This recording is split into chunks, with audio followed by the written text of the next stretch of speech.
Hi friends, welcome to my channel. నేను మీ శివకృష్ణ వేముల.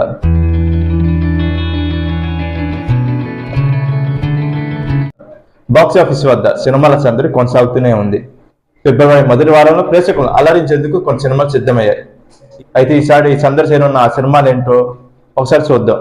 వంశీ తుమ్మల, చంద్ర వశిష్ఠ జంటగా నటించిన సినిమానే శ్రీ చిదంబరం గారు. వినయ్ రత్నం దర్శకత్వం వహించిన ఈ సినిమా ఫిబ్రవరి 6వ తారీఖు ప్రేక్షకుల ముందుకు రానున్నది.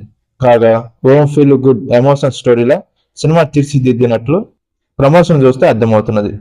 భూమిక, సారా అర్జున్, నాజర్, రోహిత్ తదితరులు ప్రధాన పాత్రలో నటించిన సినిమానే యూఫోరియా. గుణశేఖర్ దర్శకత్వం వహించిన ఈ సినిమా ఫిబ్రవరి 6వ తారీఖు ప్రేక్షకుల ముందుకు రానున్నది. నేటి యువతకు, కుటుంబ ప్రేక్షకులకు కనెక్ట్ అయ్యే వైవిధ్యమైన కథతో రూపొందింది ఈ సినిమాని మూవీ టీం వెల్లడించింది. బిగ్ బాస్ ఫ్రేమ్ అమర్దీప్ హీరోగా తెరకెక్కిన సినిమానే సుమతి శతకం. శైలి చౌదరి హీరోయిన్ గా ఎంఎం నాయుడు దర్శకత్వం వహించిన ఈ సినిమా ఫిబ్రవరి 6వ తారీఖు ప్రేక్షకులను పలకరించేందుకు సిద్ధమైంది.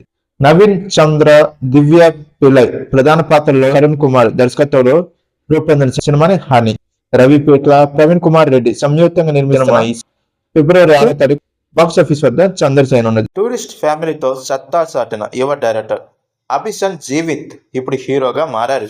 అభిసన్ హీరోగా డైరెక్టర్ మదన్ తెరకెక్కించిన సినిమానే విత్ లవ్. ఈ సినిమాలో అనస్వర రాజన్ హీరోయిన్ గా నటించారు. ఫిబ్రవరి 6వ తారీఖు ప్రేక్షకుల ముందుకు రాబోతున్నది.